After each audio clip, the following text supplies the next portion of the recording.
All right, what's going on, YouTube? We got EJ's Space and Tank watching review. We're not reviewing anything, but we're gonna watch live. So my buddies over at NSF are also doing the coverage. You want to go check that out too. I'm just watching the back end channel here with no commentary. This is my buddies over at NASA Spaceflight, and we are kind of looking for a static fire test from SpaceX's first Block 3 booster. Well, second technically. Block 3 booster here.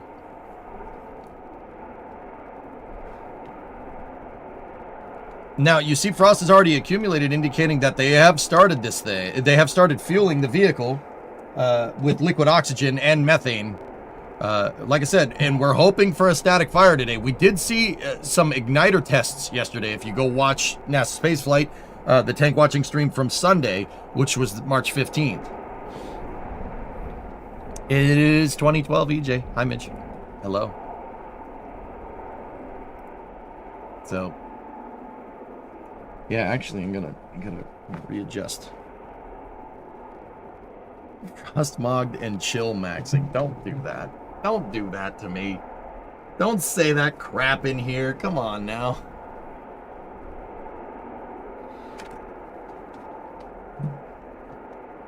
Take the glasses off so you can actually see.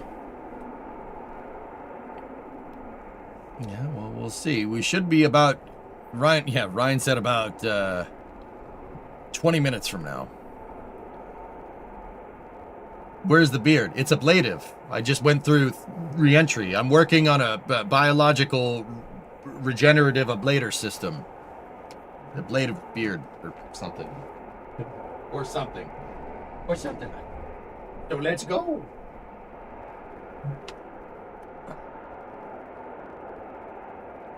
They will, Mitch. They will. Why are there visible gaps in the chines? Is that temporary, and will they be filled in? It's tape. It's tape on the seam, Dan. That tape is probably a placeholder, if I had to guess. But unlike the US Nova, my beard got scratched harder than the US. Unlike that, my beard will come back. Unlike Dad with coffee and smokes. You went to go get some milk.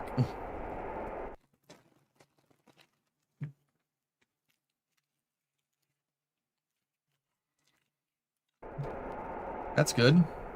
Just make sure we're up live again here.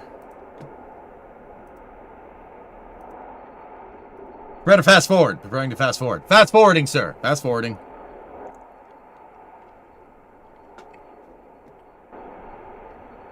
So yeah, you can, if you just sit there and kind of stare at it for a second, you can see that frost level is going up. Actually, it looks like it stopped.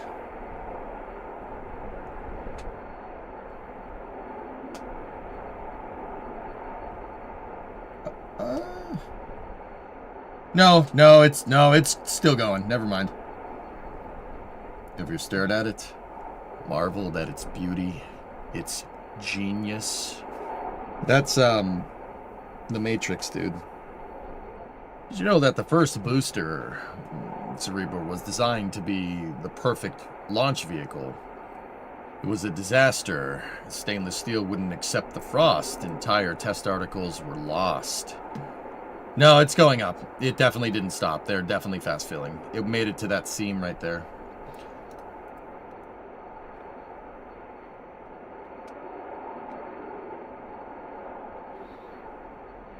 Which brings you to the booster that you see before you. The pinnacle of your booster tech.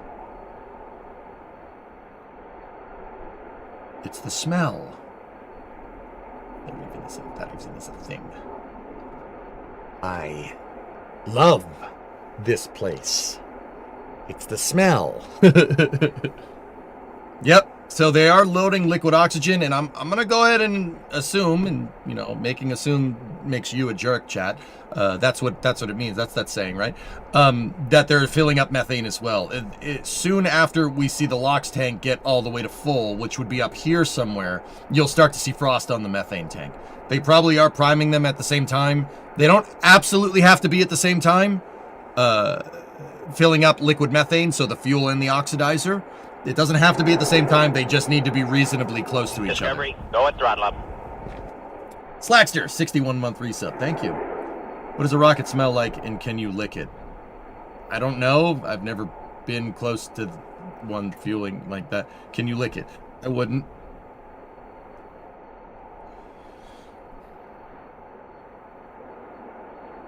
But are the cameras straight and level? That's Gage's domain, X-Wing. Not mine. That ain't mine no more. That job got delegated, homie. That ain't my job no more. I'm a commentator now. I mean, I always was, but...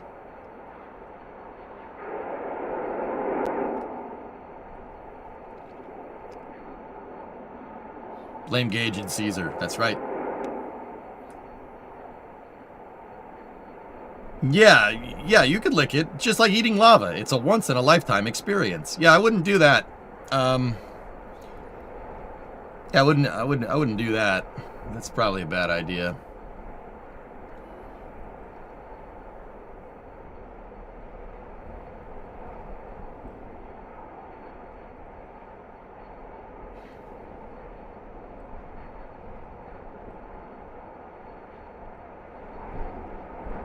I am reaching for a beard that is not there. I'm like, yeah, the beard. Nope, not there. It's snowing. No, I don't want snow, Midge. We don't want that. We had enough of that. We don't want that.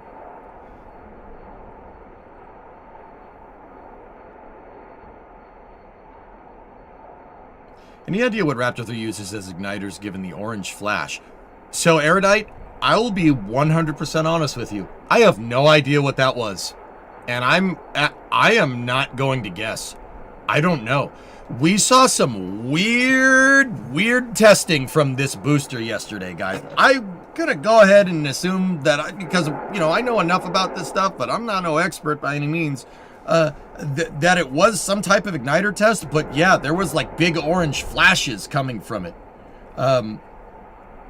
You know, NSF had kind of speculated, so Ryan over there kind of speculated that it was, you know, a different type of igniter, like they switched the igniter system on Raptor 3 from a torch igniter to something else. I don't know, dude. I'm going to have to wait and see. I'm not 100% sure what that was. Some black magic called an acoustic igniter. I keep hearing acoustic ignition in all of the usual insider circles.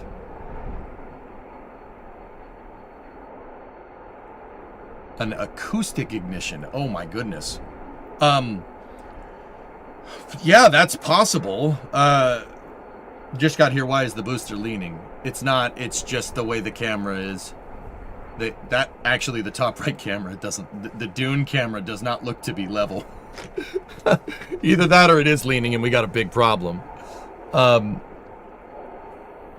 Could maybe be kind of a radial outward firing igniter. I don't think SpaceX would use something like that because ROFIs aren't conducive to rapid reuse. Yeah, Cerebral, acoustic ignition means you're basically, well, you're using the sounds to auto-combust propellant, which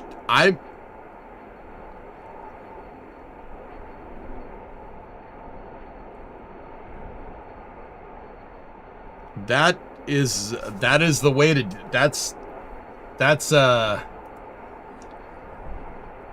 yeah, that is a way to do that.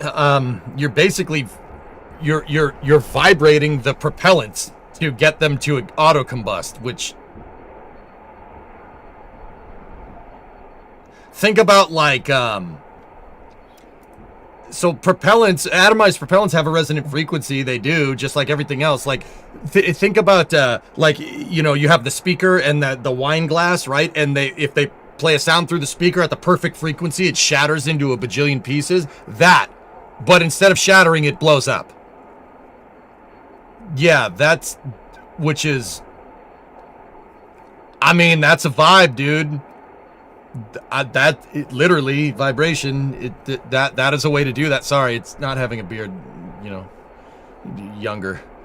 A static fire is speculated for today. Yes, that's correct. But there are other ways. It's not like there's a speaker built into a Raptor engine to get the propellants to vibrate. There are ways to induce vibration. You could, just down to the surface. If you have a rough surface, you could induce turbulence into your propellants, going into your injector plate, and that could work. It could work that way. Spark plugs suck. I support all efforts to remove them.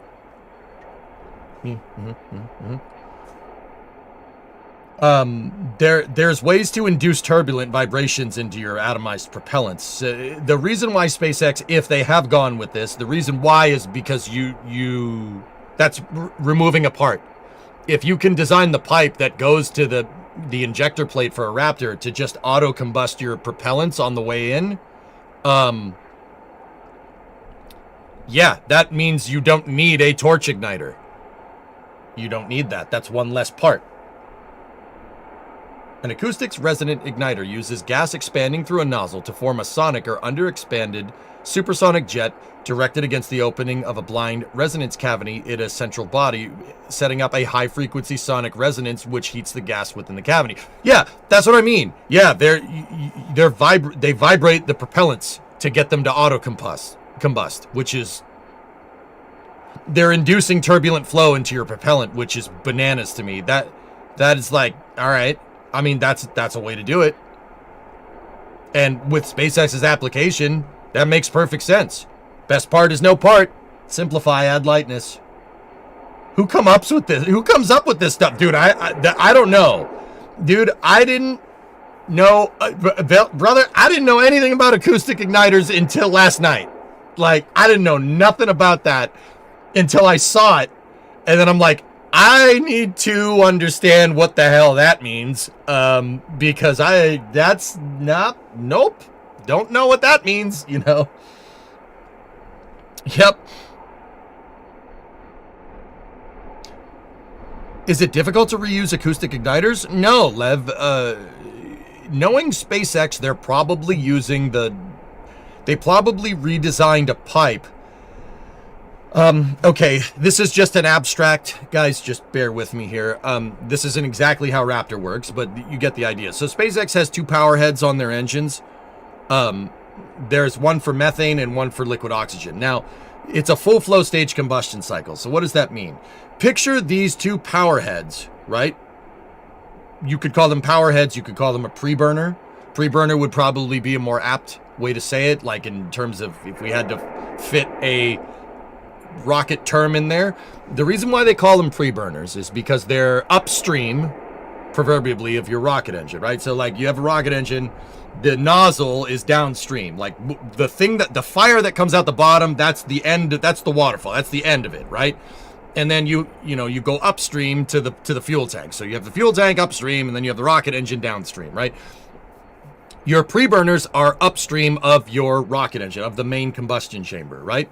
So Raptor, what it does is it has a methane pre-burner and an oxidizer, and a liquid oxygen pre-burner. And what those things do, they are screwing with fuel ratios here. So in order to achieve the full flow stage combustion. So the methane pre-burner, right? Picture this pre-burner as a jet engine. It's a jet engine. Okay, but it's a jet engine that its exhaust is extremely fuel rich. So the exhaust is extremely rich, meaning there's a little bit of liquid oxygen introduced, but a whole lot of methane introduced into the methane pre-burner. And what comes out of that is very, very, very fuel rich exhaust. It's not combusted. It's just that there's just a little bit, but it's not going to cause a huge explosion because all the methane combines with all the liquid oxygen in there. And there's way more methane than there is liquid oxygen. The ratios are all wrong. It's got to be at least like 1-3. Sausage fest. Cool. I am not a normie, so I wouldn't know nothing about that. Anyway, so you have an extremely fuel-rich jet engine here, and then you have an extremely oxidizer lean, right? Jet engine. The oxidizer preburner shoots out extremely gaseous oxygen, and the methane preburner shoots out extremely gaseous methane. And downstream of that, they meet in the main combustion chamber, and then they ignite from this acoustic igniter thingamajigger, and then they get ignited, they shoot out the rocket engine, shoots out the back, creates a huge jet, shoots out at really high speed, boom, Raptor engine. Boom out one side, not multiple sides. So the acoustic igniter in this analogy is between the two jet engines between the two jet engine exhausts, right? And well, it's somewhere, I don't actually know where it is, to be honest with you. We have frost on the methane tank. These acoustic igniters are somewhere downstream from the preburners, right? But upstream from your injector plate. They have to be. They're not in the, I mean, they could be in the main combustion chamber. Who knows? That it's possible. But this way, if you just incorporate your acoustic ignition system into your plumbing, into your pre-existing plumbing, it is a passive system. It'll just ignite because of vibrations, right? Comparatively to if they had a torch igniter or a spark igniter in there, which would be a part that makes a spark that blows up the atomized mixture in the combustion chamber. This acoustic ignition system that we theorize that SpaceX is using, right, is passive. It'll just do it, right? Think like if you're into fluid mechanics at all, think a Tesla valve, same idea. It's a passive system. You don't need to touch it. There's no moving parts. It does what it needs to do. And that makes sense, guys. It makes sense for SpaceX because that's one less thing that you have to worry about on that Raptor engine. And let's be real, there's a lot of complicated things you need to worry about with a Raptor engine. Guys, I'm gonna move over there so this jet so it doesn't look like smoke is blowing out my ears. I mean, wouldn't be that far off, but isn't the gas hot enough so it just ignites? So I would think they are in the preburners. It's possible, Milge. I just told you I have no idea where they are. I know they're somewhere downstream from the preburner, from preburner ignition, upstream of the injector plate, or in the injector plate. It's possible. They're somewhere in that area. I have no idea where they are, dude. I'm not even kidding. I'm not even going to venture a guess. I'd have to go look. I'd have to go sit here and stare at a Raptor engine for a little while and try and figure out where the hell it is. And even then, if they're using like cast Inco and stuff, and your acoustic igniter is cast into the pipe, right? You're never going to see it. It's just going to look like another pipe. You're never going to find it. Because the nature of an acoustic igniter is that it's a passive system, and SpaceX could just sleeve it, right? They could just build the acoustic igniter right into your downstream flow, and you would never know. You'd never see it. It's not a part, remember? It's nothing. They could have just designed the pipe to be an inherent acoustic igniter, which, see, that explains the weird spin prime test that we saw last week when I was covering it over at NSF with Max and Sawyer. We thought we saw a spin prime, but it didn't look exactly like a spin prime. That explains the weird test, though, right? Because they were probably testing the preburners without their acoustic igniter system, which explains why they rolled the booster back over the weekend. Maybe they added the part. Maybe they swapped it out. You know? Maybe they can't spin prime if the acoustic, because if your acoustic igniters are a passive system, right? If it's a passive system that's built into the plumbing, you would need a test configuration without it if you were going to do a spin prime test to validate your fuel pumps or your preburners are working correctly. Where would you put it? Anywhere in the area that I just said, Hellfish. They had a test pipe. Yes. Yes, precisely. That explains the rollback, dude. But I don't know, guys. I will 100% say I am pulling stuff completely out of my tail. I'm theorizing. I have no freaking idea. It seems like every time SpaceX rolls out with something new, it does something in a new way, and you know, people are like, AJ, how does that work? I'm like, Science, bro. It uses science, lots of it. Like, it's going to take some time to figure out and understand what that thing is doing. But I did read about acoustic igniters last night. I do know how they work. It's vibration. You're introducing turbulent flow into your propellant, into atomized propellant. And this is why I say it's between the pre-burners and the main power head. It has to be, because you would need to induce acoustic vibrations into your atomized propellants. I'm not 100% sure how you would do that with non-premixed propellants. So atomized propellants, guys, is mixed fuel and oxidizer. Oxidizer and fuel, you really want to combine them together into what's called an atomized mixture. So atomization, the real quick way of explaining this is like, you guys know that like water has surface tension, right? It wants to cling to things. Right, if you dip your hand in water and you pull your hand out, your hand's going to still have droplets of water on it. Some drops will like stick to your skin, but it's only for a second. They'll roll off, right? Atoms, if you spread out fuel and oxidizer, we should be about 15 seconds out here. If you spread them out, they can combine easier. They're like the surface tension will hold them together and you get a better explosion. But hang on, I'm going to shut up here for a second.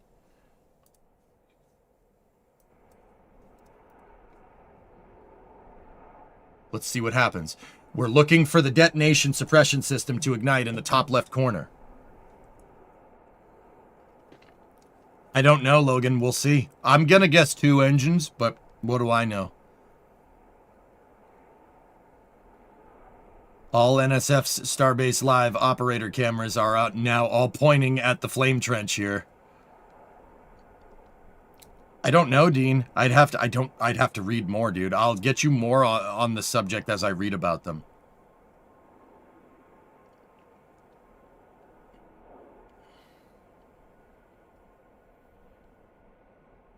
Tank vent is going, or the pad vent is going on the left side. We before stuff happens, we've seen that vent go off over there.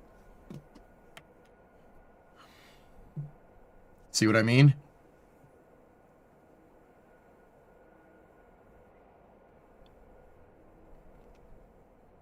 All right, we're waiting for the DSS and the water deluge system. You want to look right in this gap right here. If you start to see water flowing through there, keep your eyes peeled, because that means something's going to happen. So see the vents going off behind me? We did see that last week right before they did some testing, so...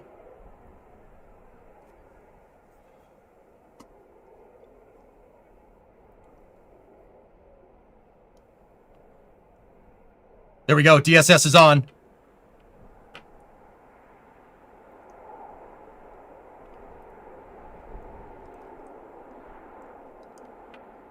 Sound suppression system, or pad deluge is on. Should be getting an ignition.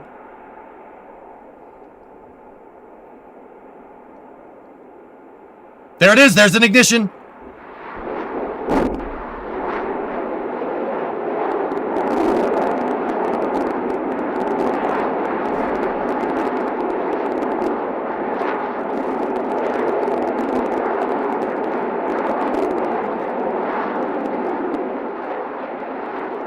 That was a long burn. Dude, look at that. Oh my goodness. That was a long burn, dude. No, there was an ignition in there. That was a long burn, man. Dang. Wow. For a first attempt. Booster they have booster depress coming down from flight levels here. That was, I'd have to listen to it again, but that was, I would say 2 Raptors. They probably tested the 2 center engines. That was not 10 engines. Not a chance, guys.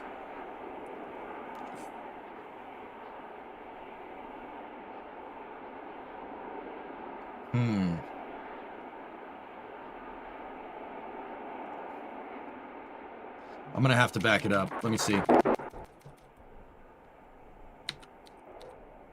Alright.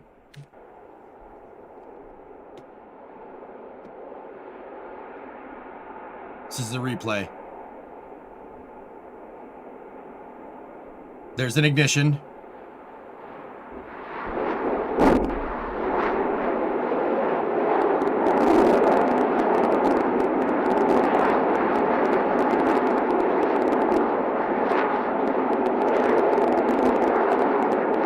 So guys, I originally thought that was a ignition. I think the booster depressed right at ignition. Let me back it up. I need to listen to it again.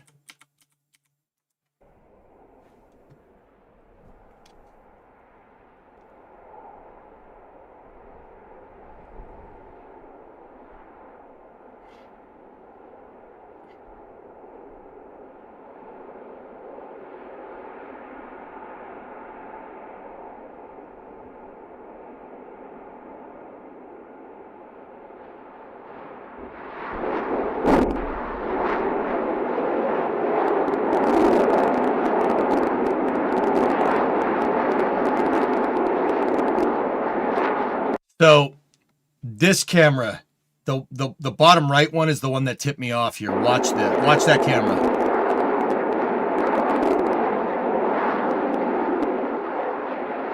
This camera's a little bit behind. So that was either like a 1 second static fire or an instant abort. The engine popped off for a second. We saw a combustion, but it was less than a second. I got a little bit confused because the sound I thought was the rocket engine firing, but it's not. It's the depress vent going off.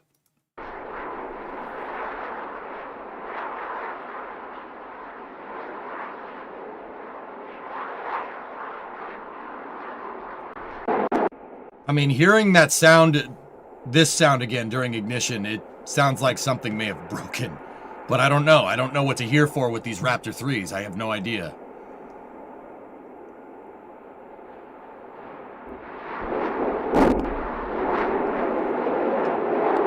Guys, the more I hear that doesn't sound good.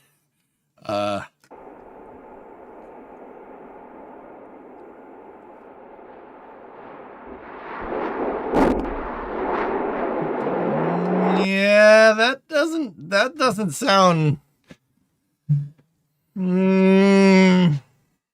See, okay, so the Discovery, real. Okay. throttle up. Patos, static sub, 21-month resub. Guys, here's the thing. I know what to listen for with Raptor 2s, right? Because we saw a lot of Raptor 2s. I will say this. If a Raptor 2 made that noise, I'd be wondering if it was broken. That noise right after ignition, that sounds like a balloon popping. That could be a problem. But once again, I'm basing that off of Raptor 2. You know, we don't know for sure. Raptor 3 is a completely different engine. It's the same idea. You might as well call it a new thing, a new motor. So for all we know, that's what an abort sounds like for a Raptor 3. I will say this though, if that was a Raptor 2, I could pretty much say in high confidence that the thing broke. But I don't know what we're listening for with Raptor 3. We've never heard them until now.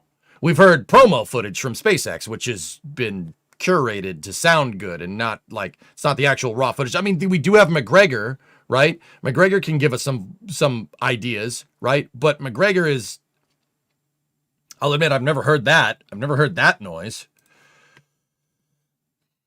Yeah, we're also hearing it in a new trench. So even then, it's not, this is going to sound differently than a test stand. It's going to sound completely different. With that being said, let me hear it again. I mean, if we're basing this off Raptor 2, that sounds like something broke.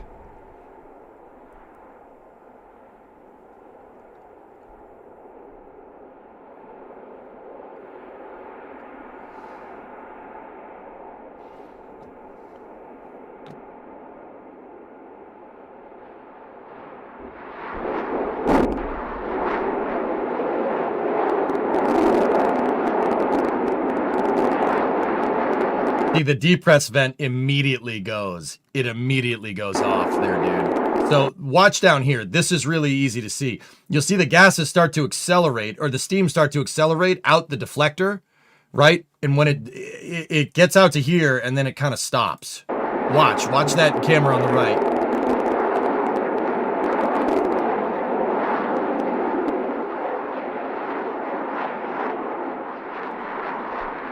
See how it pops out? So we had an overpressure. There was an overpressure, so that means an engine did turn on.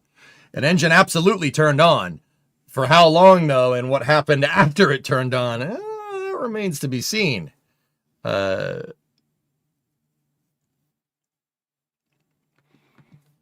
can't see me. This is an entirely different acoustic environment. Let me listen to it one more time.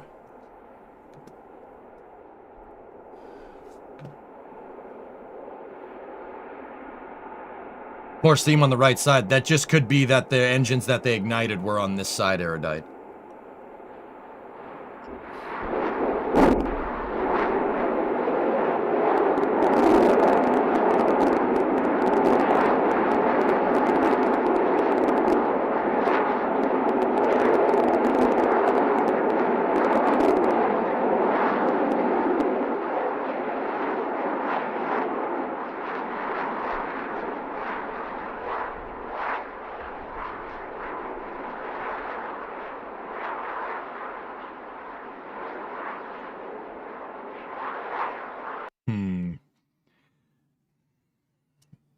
Guys, yeah, there was, yeah, no, spoiled. I saw him right here. I saw it. They definitely ignited too, as I kind of thought they would. Fellas, the more I'm looking at this, the more you know what? I don't think that was an abort. That looked like it was induced or something broke and they were like, oh crap. Because just watch over here. If you look here, okay, we got a good ignition right there. Right? That is about when it shut off, right? Now watch time to shut off, right? It's off basically right here. You can see the flames are getting smaller, right? They're not accelerating out. Now look at the time that it took to activate the depress vents. Watch. So let me just back it up 10 seconds. So watch the time of ignition, time of shut off, and then time of depress vent turning on.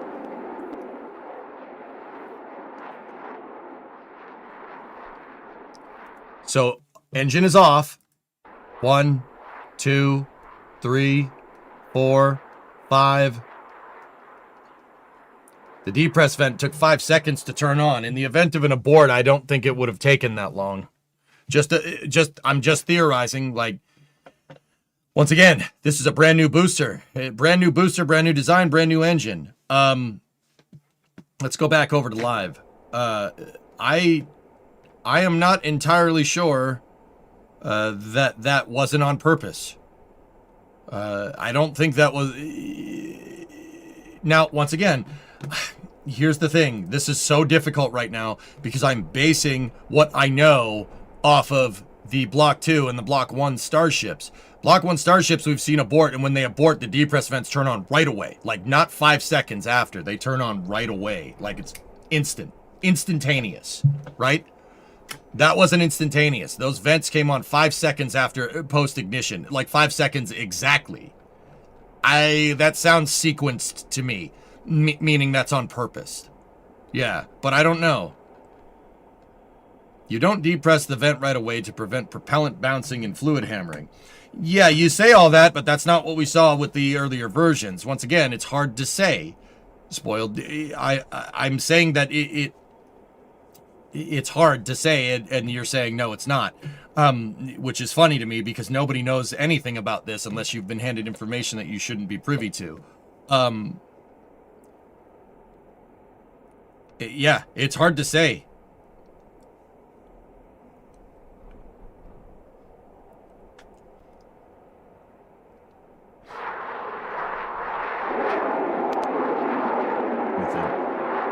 Big depress there.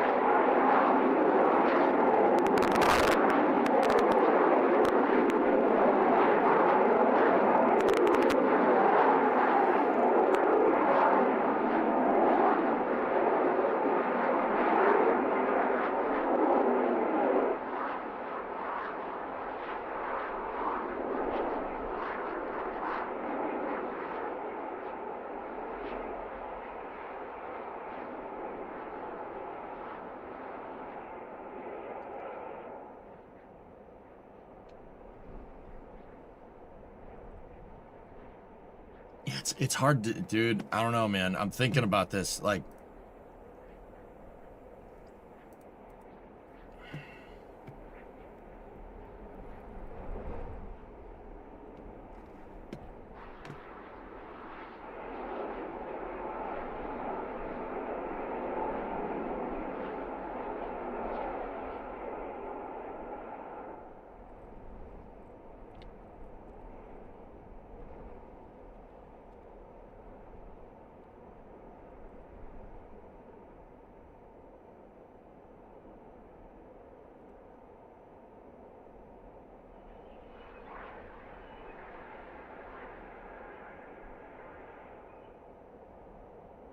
hmm.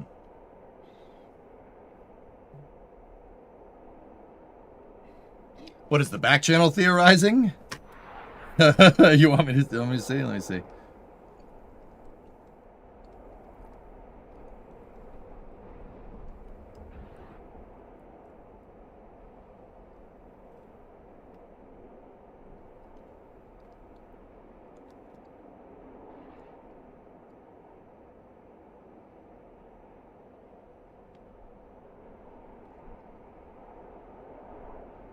Well, Outdoorsman, that's what I'm saying. Like, if we're going, so what Spoil is saying over in the other chat is not too incredibly inaccurate, but it's only that's only accurate if it was like, dude. Now I'm trying to rifle. So why I've been sitting here, kind of staring at the wall, is I'm trying to remember. I'm trying to rifle through my head all the different testing that we watched, and I'm trying to see if there's a specific scenario where they've waited to depress right after a potential abort. I'm not 100% sure.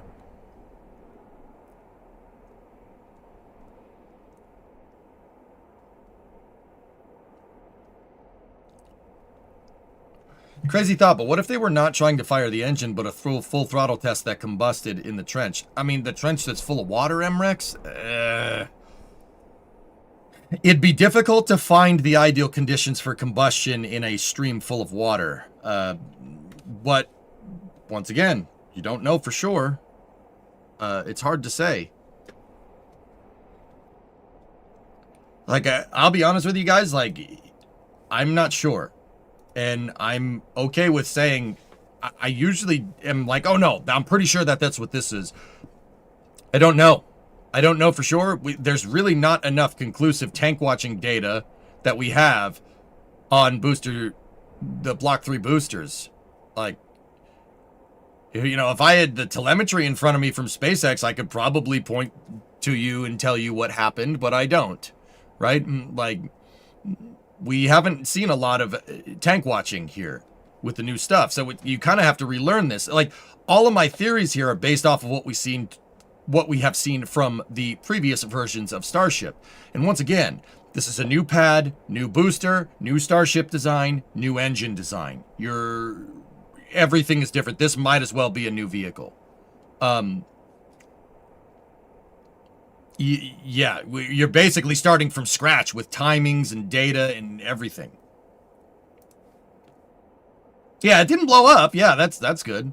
But yeah, I'd be hard pressed to say if that was an abort or not. Yeah, it's also not detanking. It's very much not detanking. They're just sitting there with the propellants right now. We saw it depress, but we didn't see a full depress either. So I'll be honest, I kind of have to wait and see what's going on here. Like, but I have the stones to say that I'm not 100% sure. It's different. It's hard to say. Like, this is a totally new thing. Nothing is the same as before.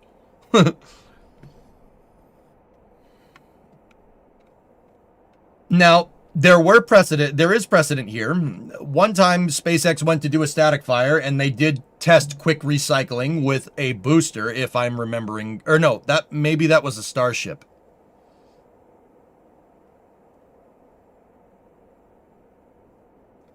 You missed the test. What happened? Oh, I will show you.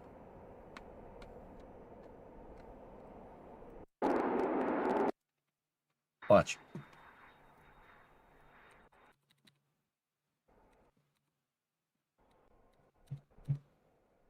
So check it out. This is a replay. Watch. Watch particularly like right here.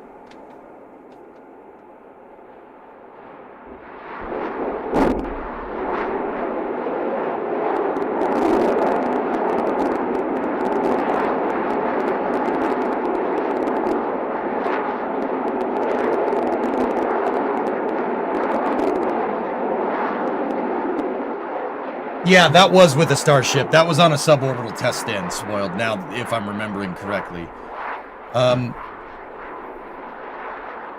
It's... Guys, now, another thing to take into account here is that, once again, we're starting from square one here. Another thing to take into account is, I'll be honest with you, if I didn't hear that sound, I would have called that an okay ignition. Everything looks right, with maybe 1 to 2 second ignition. That sound is what's kind of getting me, that distinctive pop that you hear right after ignition. Now, keep in mind, the sound is not synced up because the microphones are a little ways away that NSF is using out at the dunes. They're a little far, so the sound isn't going to sync up, but...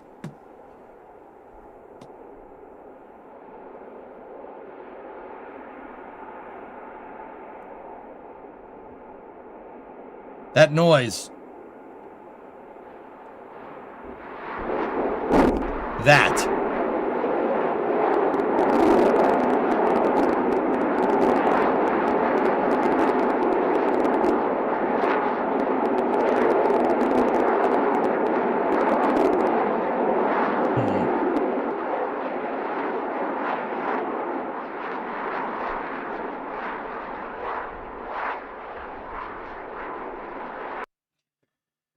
There were no shockwaves in that steam cloud.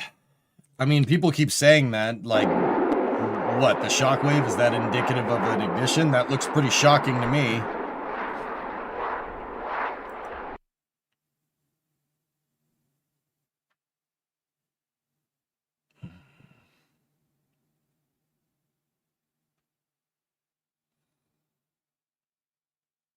First time firing into the bucket, though, could be some acoustic resonance.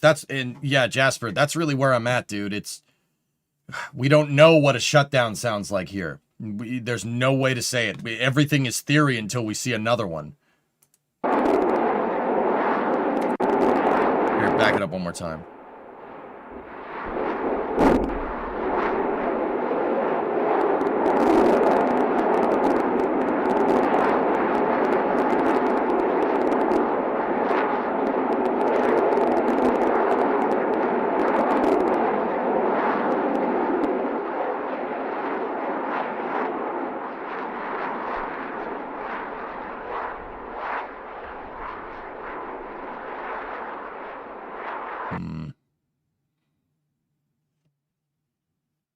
Yeah, smoke hooter. That's what we're trying to figure out. We don't know for sure.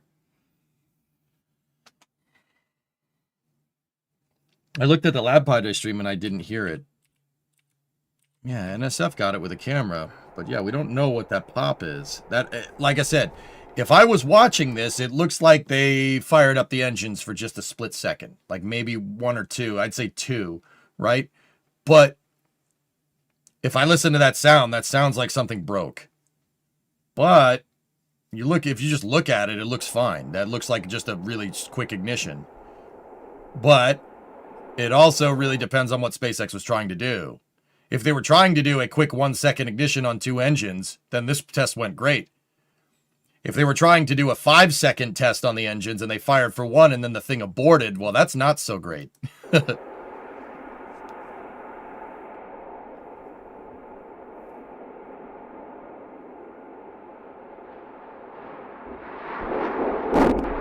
That's what I'm saying, Cyborg. You'd see a near instantaneous depress from flight pressure to try and get the vehicle to a stable state if it was a true abort.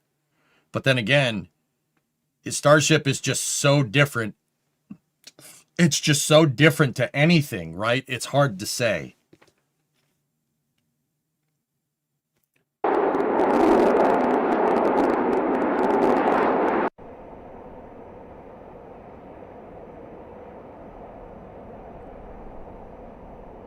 Hey, Chriselle. New plumbing, baby steps. Imagine the energy moving around inside of that tank. Yeah, for sure. Thanks for the super chat, man. 59 kroner. Thanks, man.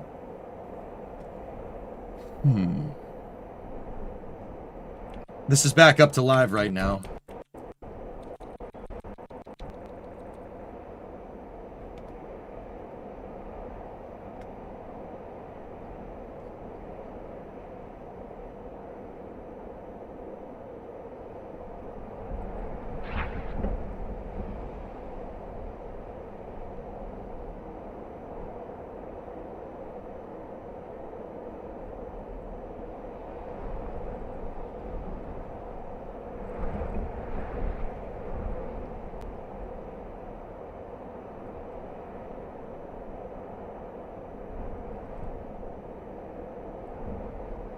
Is it possible it's an igniter test? Phil? Alright. Let me play this off of chat. Fellas, is it possible that that was a spin prime? Is it possible that that's what a spin prime looks like with Raptor? In this pad, with two engines? Is that possible? Because, you know, if this was Starship Lock 2, I would have said that's not a spin prime. However, at the same time, if this truly has that acoustic igniter, we don't know what a spin prime looks like. Unless yesterday, take into account yesterday, but who knows? Not with fire. There was fire. But then again, once again, with that igniter, dudes... What is a spin prime? Spin prime is a fuel pump test, Aurora. I was thinking spin prime test yesterday. Yeah, it didn't look like that. So, yeah, okay, cool. I'm just exhausting all options here. I'm ticking through. So that definitely wasn't a spin prime based off of what we saw yesterday. Discovery. There definitely was fire. There was definitely ignition. Now, let me think even more. If it was an abort, you'd almost see an immediate depress. We did not see an immediate long-term depress. We saw a tank depress, and it looks like they're detanking because there's some... The frost seems to be going down. They wouldn't use the deluge for a spin prime. So perhaps pre-burner ignition?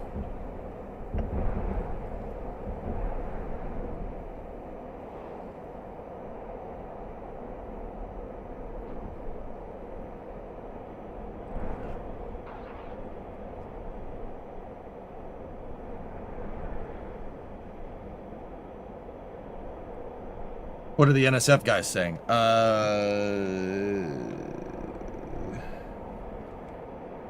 Stuff. They're just talking about timing on the show, guys, on the live stream. It's not anything that concerns, like, you know, what we think this is.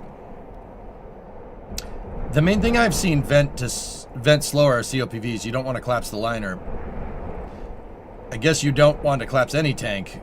But those are higher changes in pressure. Yeah, yeah, but more intense transient for sure, Cyborg. Yeah.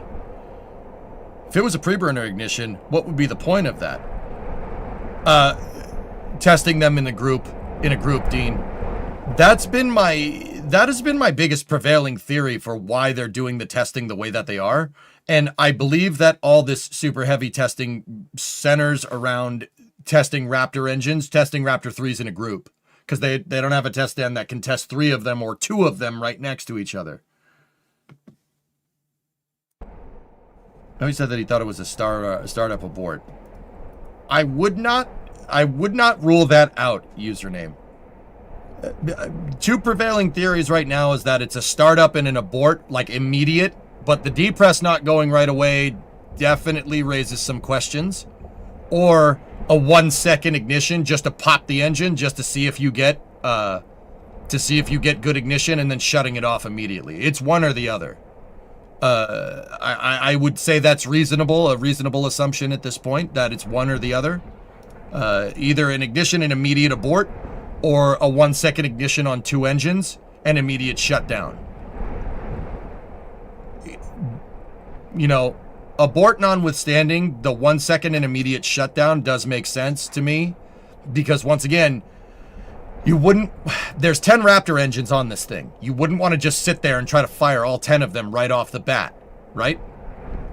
Your testing regime right now is to test all the, well, it's to test the plumbing on Super Heavy to make sure that this new version of Super Heavy works correctly. That's first and foremost. I think they've demonstrated that they can fill this thing up pretty well.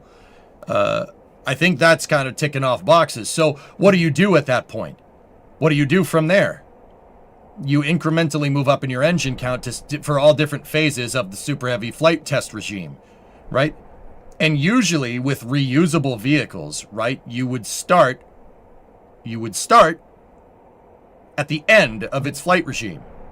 Now, why? Why would you start at the end of its flight regime? What do you mean? Wouldn't they want to try to sequence 33 engines right off the bat? No. Why would you do that?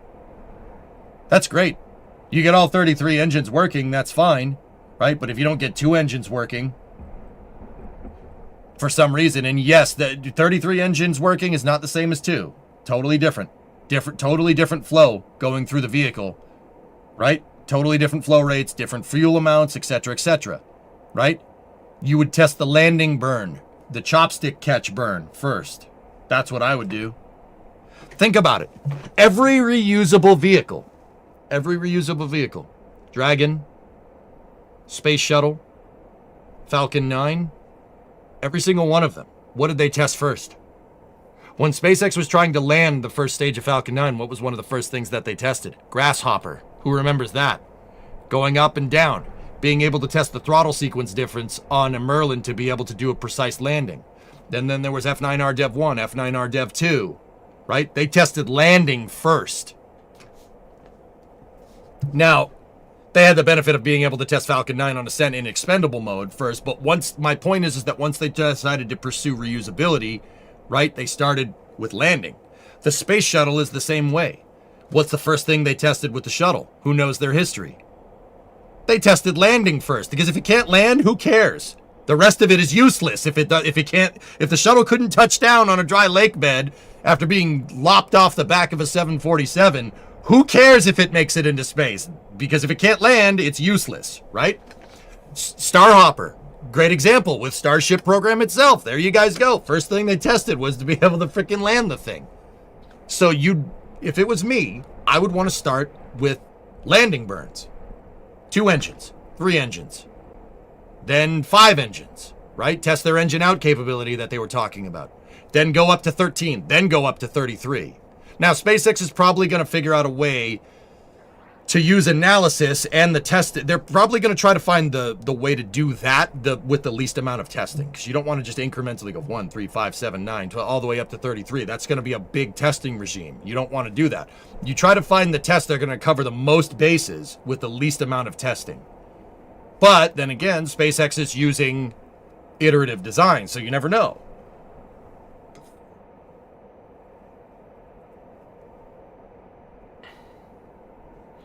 Right? But the first thing that I would test with this is to test the 2 engines turn on at the same time. Once again, landing regime. That's what you'd test first. If Super Heavy can't get caught by the chopsticks, who cares? It's useless. It's a really nice 220-story expendable booster. It's no better than an SLS core stage, right? If it can't do the chopstick land, who cares? Doesn't matter. That's what you'd test first, right? The other thing, too, you'd want to test 2 Raptors working together, because SpaceX doesn't have a test stand that can simulate 2 rocket engines firing right next to each other. But the way SpaceX does things is that they don't build the test stand to simulate that. They just build the booster and then test it. Much easier. But this way does carry a little bit of a higher risk, because now your pad is your proverbial test stand in this design. You don't see a booster, Super Heavy test stand at Massey's, right? I mean, you do for cryo testing, but for static firing, it's only for the ships, right? So that's the test stand. The pad is the test stand, so you are carrying a little bit more risk. And if you're carrying a little bit more risk, i.e. not blowing up your entire launch complex, right? You would want to be a little bit more incremental with your testing. So it does make sense. Test the landing regime, test incrementally, because you don't want to risk the pad any more than you have to. 220 feet, 22 stories tall. Sorry, I forgot to zig when I should have zagged my math. So, once again, it's either an initial it's an initial static fire test for like a second, or they tried to do something else and it aborted. It's one or the other. I really think like those are the two prevailing ones, and I don't know whether you're an optimist or a cynic. Really, is what that depends on. Your mission criteria or reaction to this is really dependent on how you look at the situation. If to me, guys, a 1 second 2-engine fire, that would be what I would test first. If we were doing a static fire here, that's what I would test first.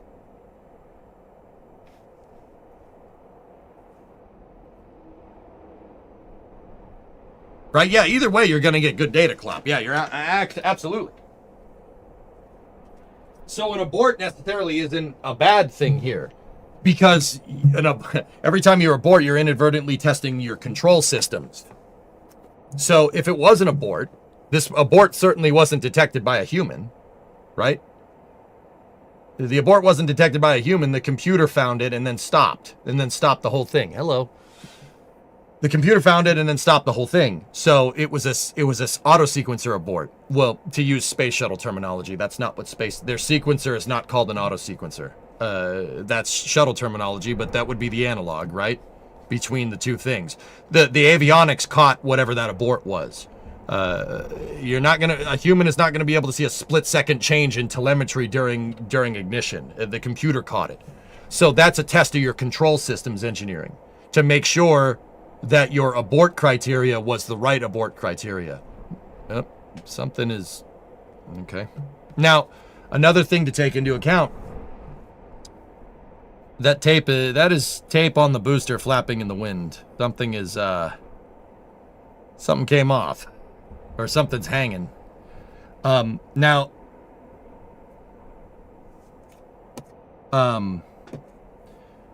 sorry, I got distracted by dangly tape.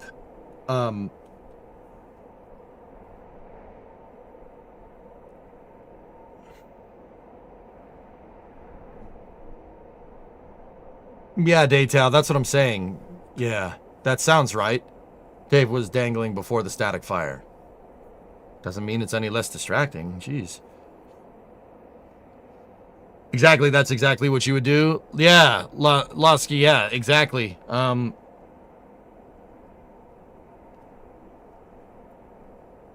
was not a 2-engine static fire. The plume was coming from both sides of the trench, and only one of the sides of the trench had more plume than the other, so it's at least 3 engines.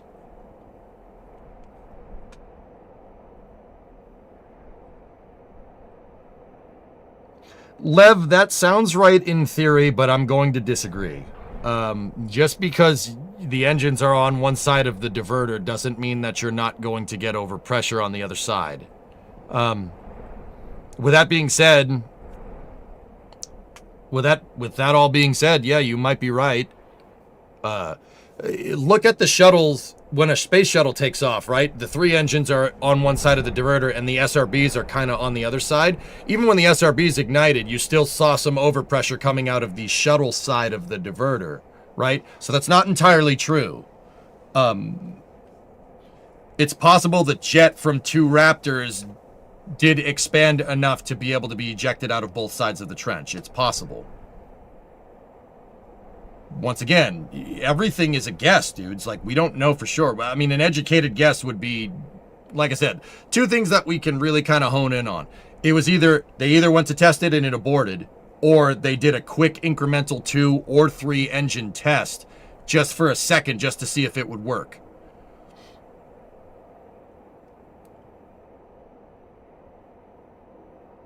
It's tape, Lava Eagle. They have tape on the chine seams, which I'm not... We'll call that a placeholder. This thing a whole placeholder.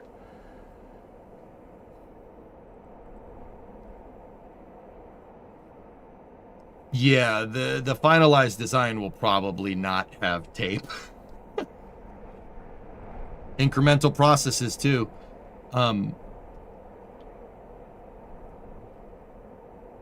So yeah, that's what I was saying. Even an abort, guys, is still going to test your control systems. Now, say the interesting thing here is that, you know, you also testing your abort control systems is a good thing, because then you can test where the outer boundaries of what works and what doesn't inadvertently is, right? So, for instance, say you saw... All right, this is just a straight conditional hypothetical. This is not necessarily based off of real numbers. Just bear with me.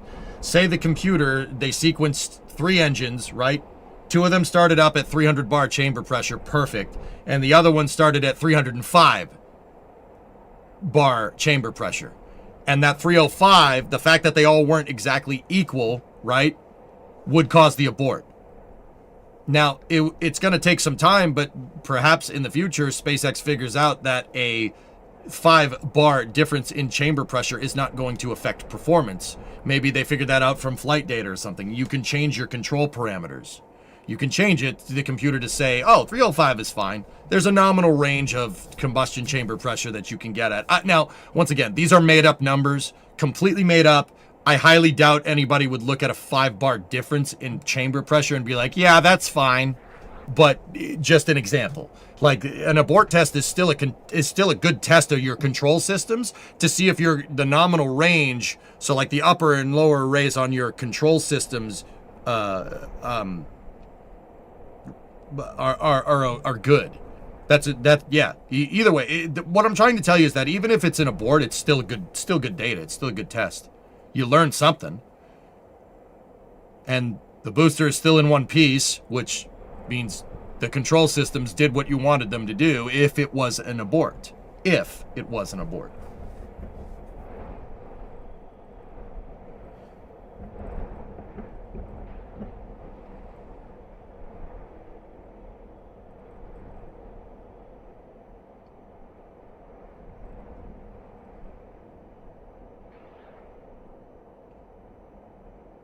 Dollar Tree Kid Boga. I was wearing these before Kid Boga, man. Everybody says that. Started streaming with these on in 2012, Rob. I was wearing aviators on stream before. It was cool.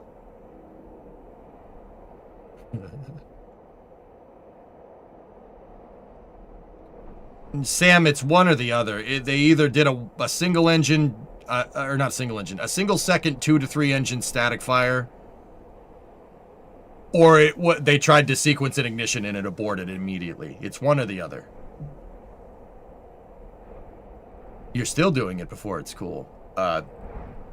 Thank you.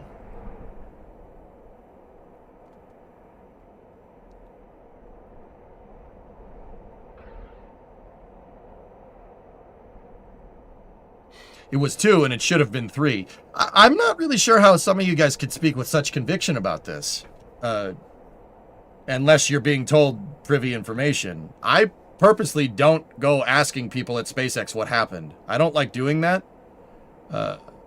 One, because I don't really like necessarily citing anonymous sources as my sources for explaining things. And 2, I like to guess just to make sure that I like to venture a guess based off of what I know to see how accurate I am. And if I'm wrong, I note it and learn to analyze better. Kind of a self-correcting system, I guess.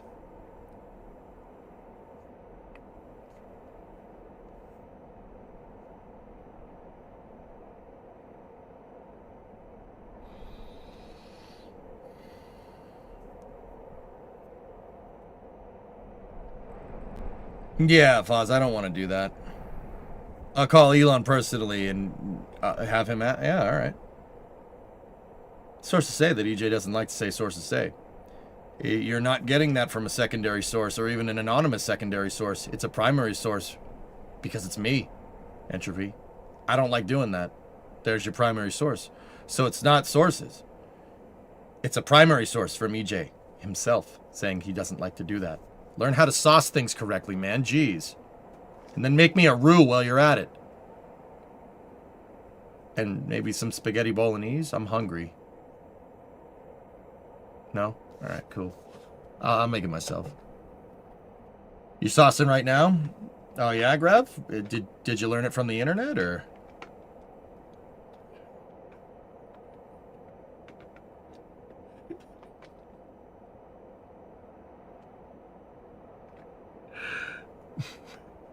You're more of a carbonara guy? Yeah, Alexis, I see you have exquisite taste.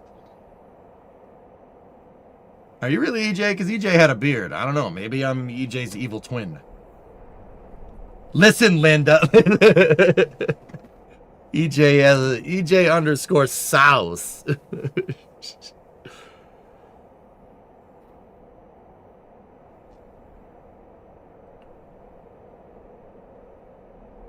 Evil twins have goatees. Get sauce mocked. Oh dear.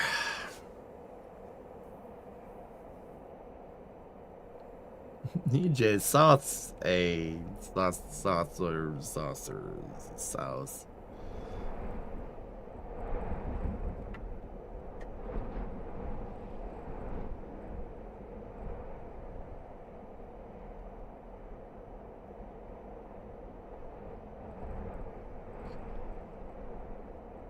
EJ, off topic. Are you going to travel across the U.S. in this summer? I don't know, maybe. I don't know. I don't have anything planned as of yet, Kens.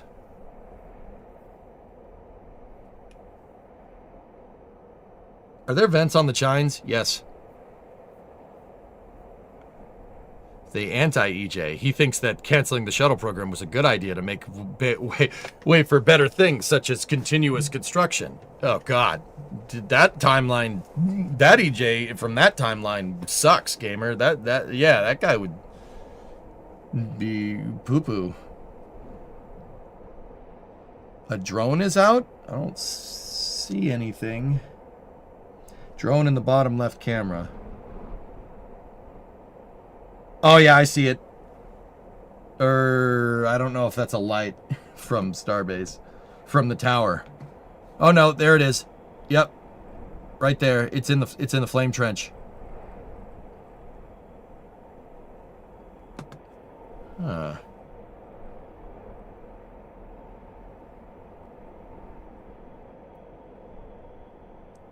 Is that thing in the trench? It's in the trench, isn't it? Dun-dun-dun-dun-dun. Inspector drone.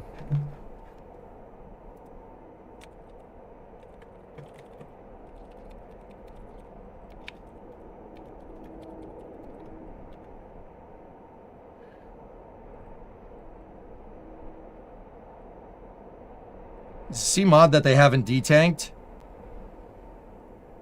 It took a second during the other tests, Dean, to detank. I'm going to wait probably another 15 minutes. We'll see what happens. Chicken or lasagna? Chicken.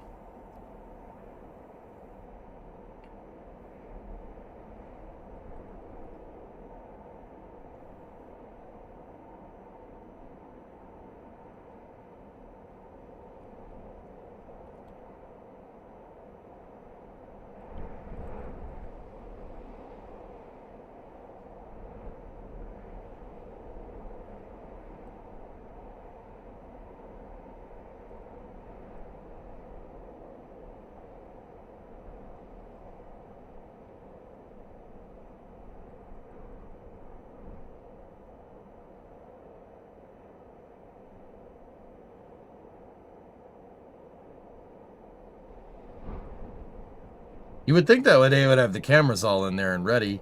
Yeah, oh, there he is. There's the drone.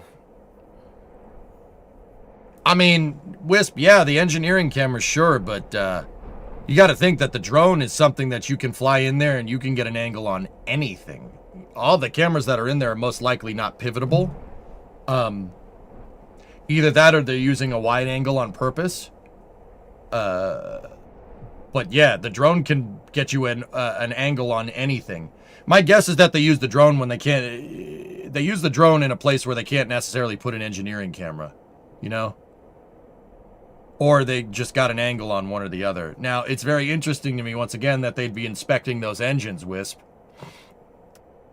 But then again, I don't think that lends any credence to either theory here about it being a static fire or an abort. Because if it was a successful test the first time, you'd probably want to go get eyes on those things from like the bottom, like looking up at them for sure, right? But they'd do the same thing if it was an abort to go and look at the motors. So Yeah, hard to say.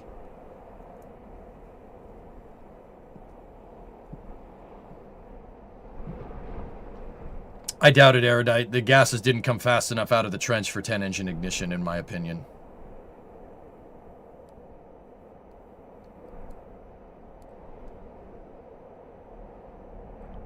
Yeah. Las Cavanas, yeah, that's going to be pretty cool. Or it's just faster. You can have a drone out there and yeah, I would use the drone, caveman. If it was me, I would use the drone with engineering cameras, because the drone can get to angles and places that your engineering cameras frankly can't be. Like with the drone, you could look up into the engines with a drone and just hover underneath it and look, and the camera could point up and you could look up into them. That's not something you're going to get with an engineering camera. There's no engineering camera that's looking directly up into the stack. I mean, there might be, but it would be not reusable. It would be usable for a second.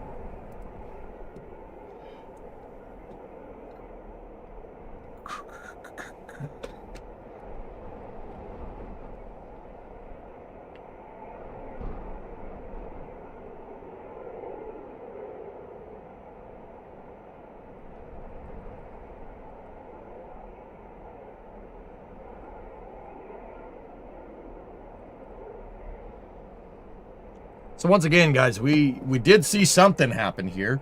It looked like it was either a static fire in an abort or a single engine ignition. I'll just go back and we'll check a replay here. So take a look. This was about 45 minutes ago. Watch. And once again, these views are brought from our buddies over at NSF. Go over there and support them, please. Supporting them allows me to keep to watch their footage here on my stream. Like, please do that.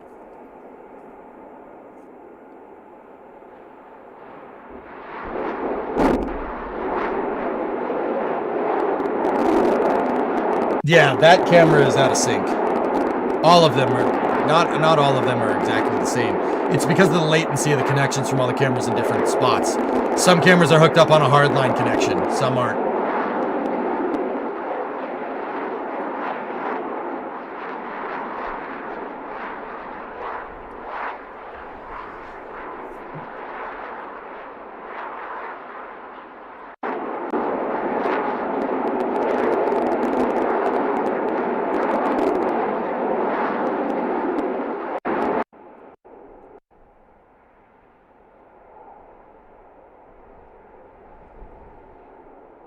Oh, it's Memorex, baby. All right.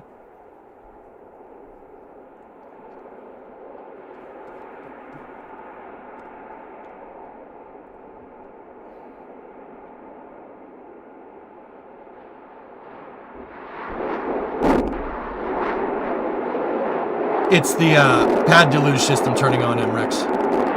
That thing over there, pad deluge.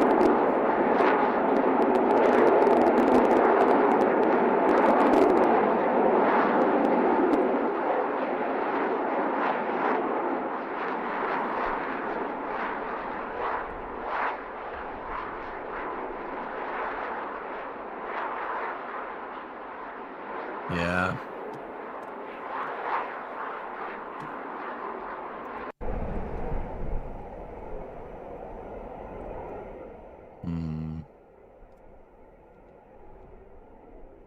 It looks like they're detanking, guys, from what I can tell here. Yeah.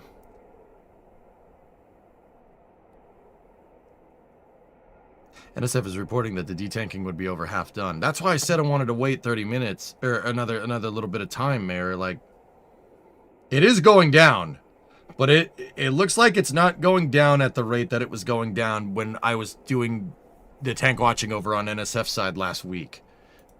It's definitely not going down at that rate. Like 45 minutes after static fire, the methane tank there was no frost line on it. I'm pretty sure.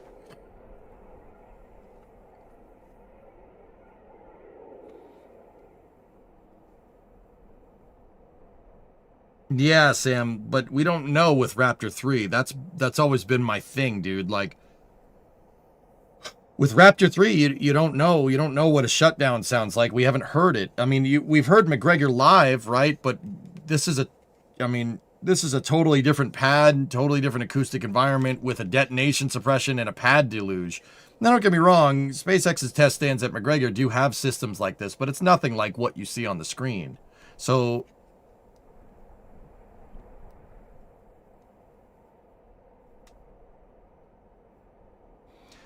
sorry if I missed it, but why did they seemingly fill the bottom tank for a short static fire? Ballast, Grizz. Ballast. Having a full liquid oxygen tank and a slightly full methane tank increases the mass of the booster for where if you're doing not 33 engine ignition here, you don't have to worry about the booster ripping itself off the stand and actually going.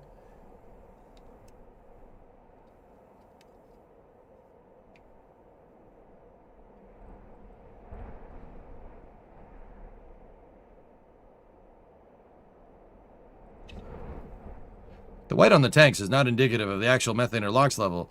As Alex said, we could see vapor coming off the tank for... We should see vapor coming off the tank for true level. That's correct. That's why I said it looks like detanking.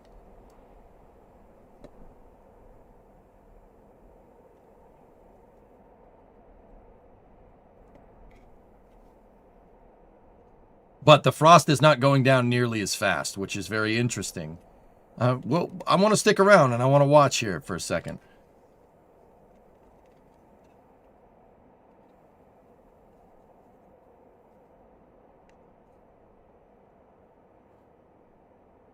Why do we need rockets? They're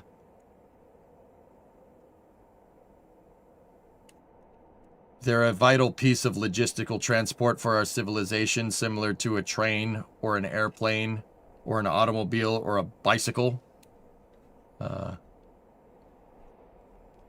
don't know. Rockets help move weather satellites. Those are good. I like knowing before a storm is going to absolutely obliterate my, house or something.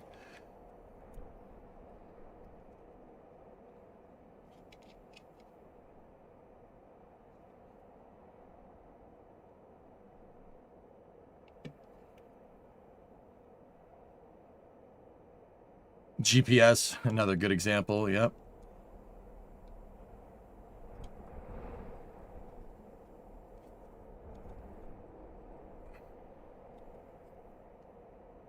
They're pretty important, dude. It's a vital piece of logistics transport that is, frankly, underutilized, in my opinion. Because giant slingshots take up a lot of room to build. That's right.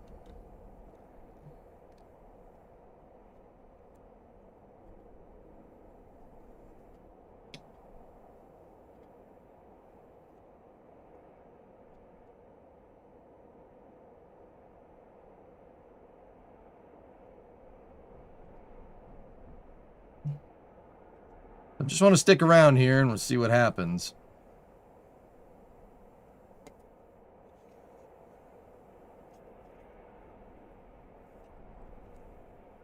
Max said one of his cameras caught green in the trench.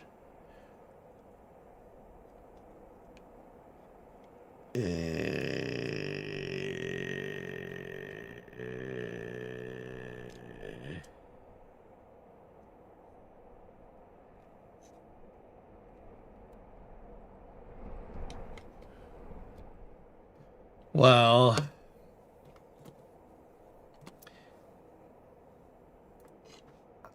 guys, if we're seeing green, that could potentially be bad. So in the past, and once again, you can't really compare it to the past program because it's all new hardware and everything, right? But in the past, when we've seen when we've seen green flashes, it means something's broken. The green flashes from Starship are keep in mind this is based off of what we've seen in the past. The green flashes they happen when the Raptors get too hot and the copper liner inside of the nozzle starts to turn into solid rocket fuel and starts to ablate away. It changes the flames because copper burns green, which is not great. Now, keep in mind, that doesn't necessarily always mean that a green flash is a bad thing. There's something like on Falcon 9. Falcon 9 has a green flash that is its pyrophoric igniter fluid going off to start the engines. So green flash doesn't necessarily mean something bad in all of rocketry. In the Starship program, historically, though, that is usually meant that something broke. And that does kind of feed into the abort theory more than the single second multi-engine test.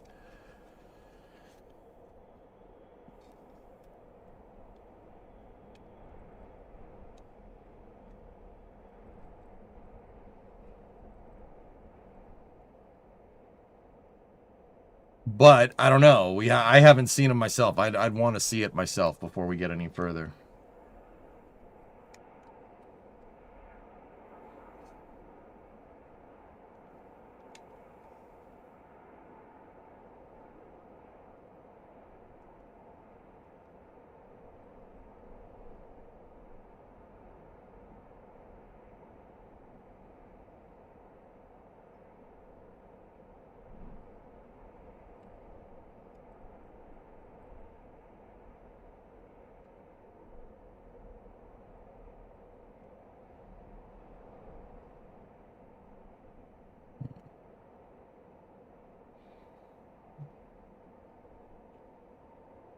Did you just vape, or is that vapors behind me? I don't vape or smoke. I just drink. Yeah. Not even that much anymore, dudes. You get too old. Your liver starts to hate you when you're my age and you drink like you're 22. Yeah, your liver starts to get pretty mad at you. Cheers. I'll drink to that. Yeah.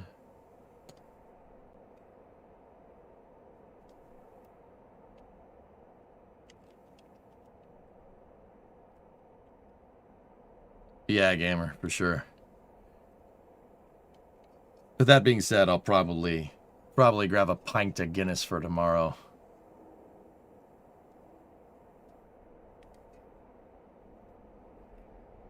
Garfield, you know it's just you, but EJ with no beard still looks very much like young actor Jimmy Sisto from 08 to 10 Law and Order series.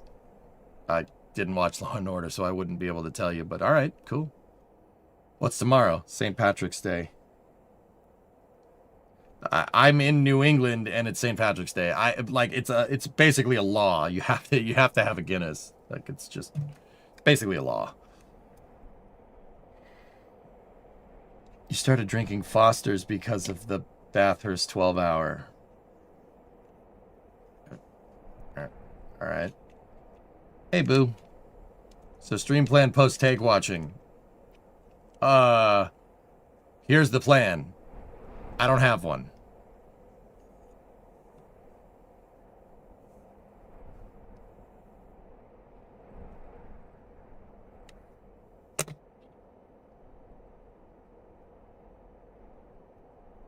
Astro 95, cheers to a successful static fart or fired or send it. Cheers. Thanks for the $10 super chat. Yes.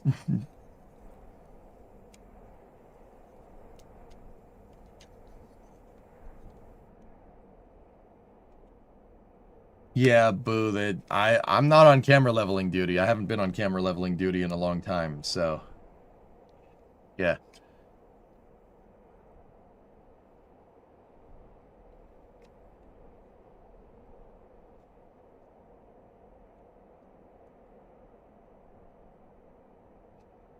Guys, I'm gonna go ahead and say that we're pretty much done for the day here. This I think we're done.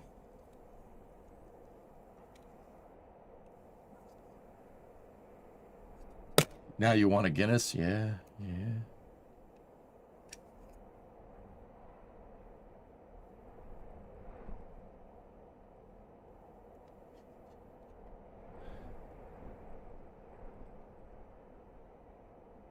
Medium rare done? Yeah. Something like that. Tank watching, Cientic. Yeah.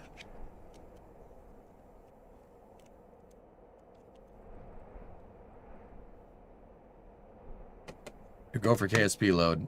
I was thinking do Space News and then maybe go back to KSP. Or, yeah, I mean,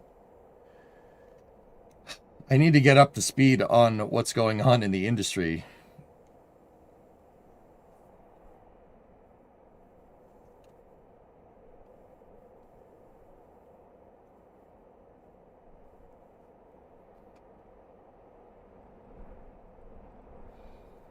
But it's only 340, so 240 local at Brownsville. So we'll wait another 15, see what happens, but I'm pretty sure we're done here. It's all right, mate. We're done here. No, we're not done. This is number 50.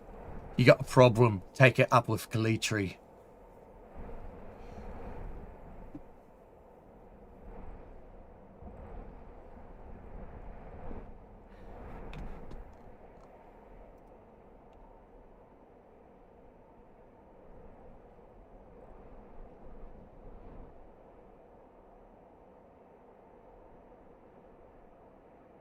You take 80 from 200, and we make a deal. You subtract 80 from 200, and we make a deal.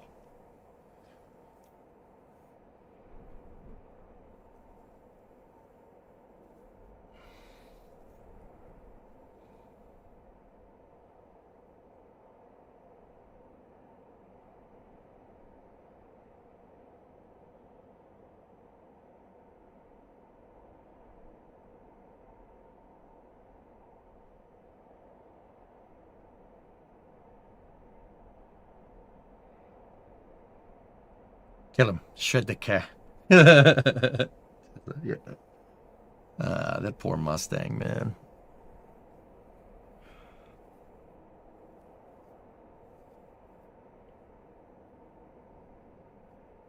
Eleanor's Memphis's unicorn. What's a unicorn? You know, fabled creature, impossible to capture. It's the one car you try to boost, something always goes wrong. You ever see the original? Yes. The remake's okay. The remake's pretty good. It's not the original, but it's still good. It's a good movie. Are you all right? You sure? Because you just went through a wall.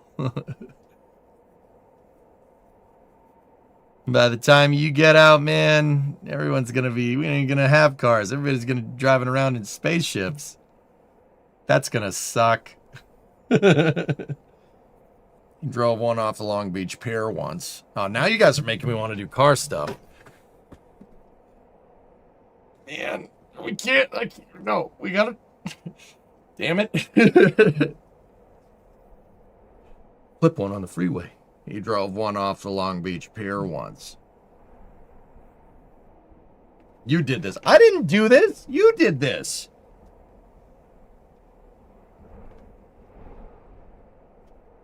Do you see the company that is doing fusion propulsion? I know it's not new news, but I also may look like an idiot bringing it up.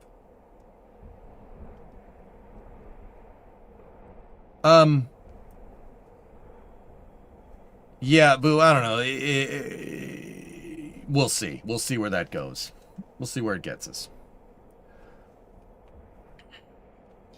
On one hand, I'm rooting for them, but on the other hand, that's an extremely difficult thing to do, so we'll see. Can I post a link? No. No, you may not. Without moderator permit. Oh. You were like, what the hell? For a second, right? This Reb, he can order pizzas like nobody's business. Would you drive a spaceship off the Long Beach Pier? No. No, I would not do that. Unless it was a flying boat, then maybe. That also flew into space, then maybe.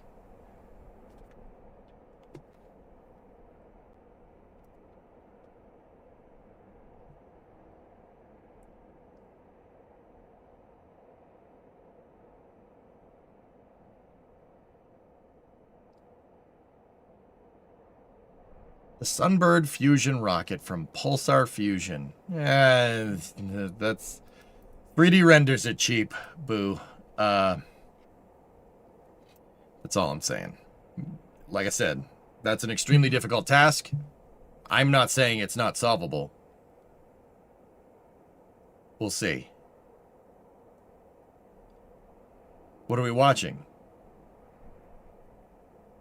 Well, we're watching NSF stream, but that's not important right now. No, Booster 19 did do some testing, Chief, but we're not exactly sure what happened. It did something, and that something sounded like something, but it also sounded like something broke. But we'll see. I'm gonna go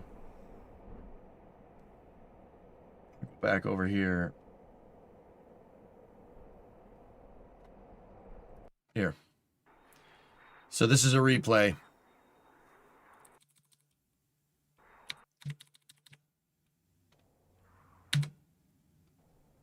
Watch.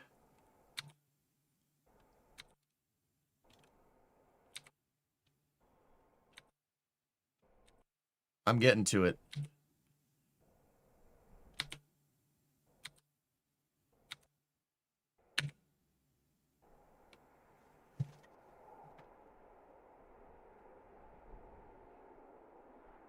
So watch. Particularly listen to the sound here.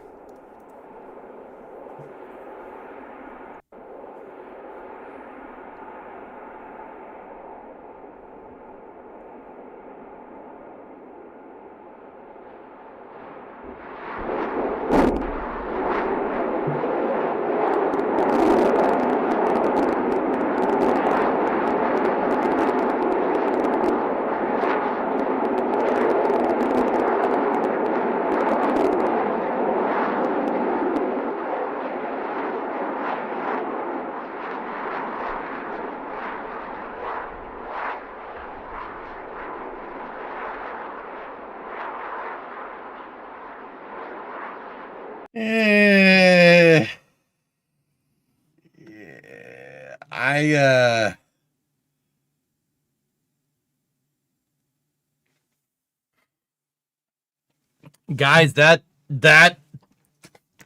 so on the English, the main conclusions here is that there really isn't one. It's one of two things just happened there. They went to fire it and something broke and they aborted immediately. Or they went to fire it and did a couple engines, maybe 2 to 3 engines, a single second static fire just to make sure that everything works and then shut everything off. It's one or the other. That sounds like something broke, but we don't know what Raptor 3 sounds like on a super heavy booster operating with another Raptor next to it inside of that flame trench with the pad deluge system on. If that was Raptor 2, if a Raptor 2 made a noise like that, I would have told you it exploded because it probably would have exploded. This is the first static fire on the booster. Yes, Geek. Yeah.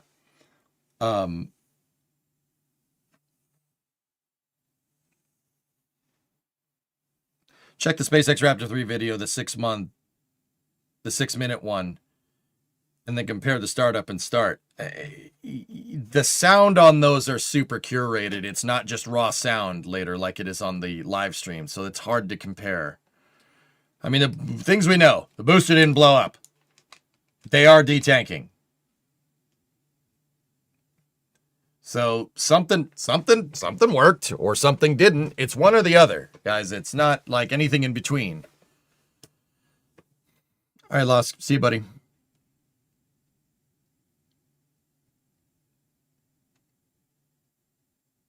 Yeah, that thump definitely doesn't sound ideal.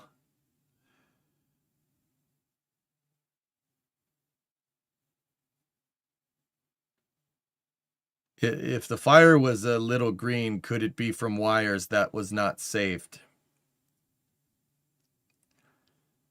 Topic, I'm gonna say no. I'm gonna say no. Any wire would just be obliterated. You wouldn't be there's not enough mass there to make that green flash.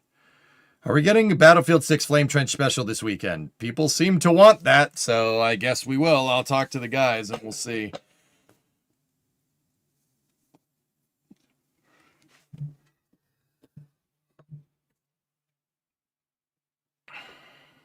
Love the gameplay. Yeah. Yeah, okay. Oh. Big D tank. All right. We're done here. See? We're done. We're done here, mate. Help? Help? Help? Yeah, beach is open. That's it. So that's gonna do it for the tank watching for the day. Yeah, that was good. Good stuff. So,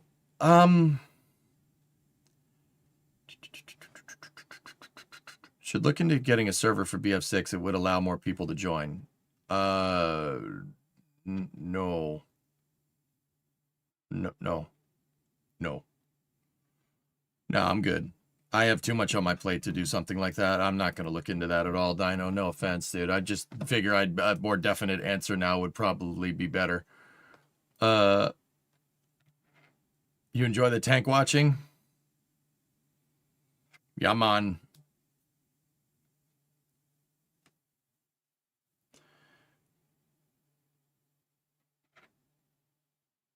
No problem. Look, it didn't mean you specifically. Yeah.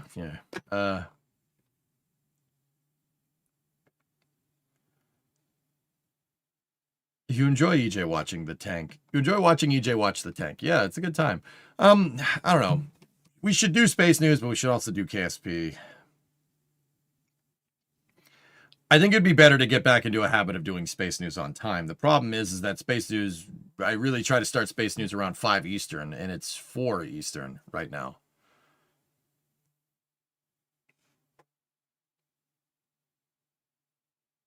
Yeah, thanks, Lost Guy. Got a very healthy chat. Yeah, right on. KSP project is on a timeline. Yeah.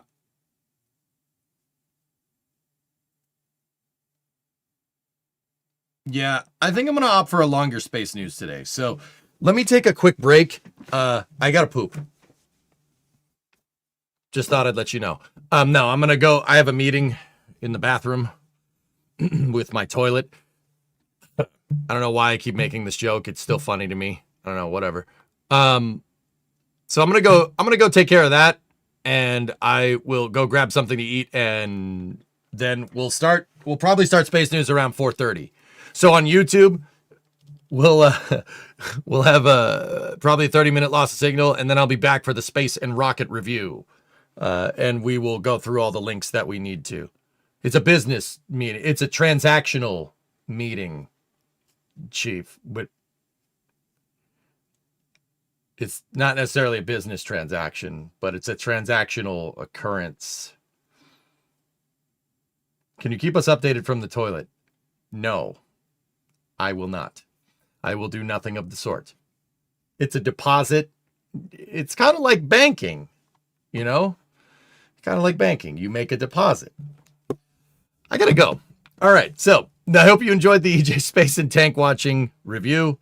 On Twitch, I'm gonna put on one of the videos that I usually put on. We're gonna do Space News. So probably the one about orbital mechanics is probably a good idea. On YouTube, I'll see you guys in about 30. Be back in a moment.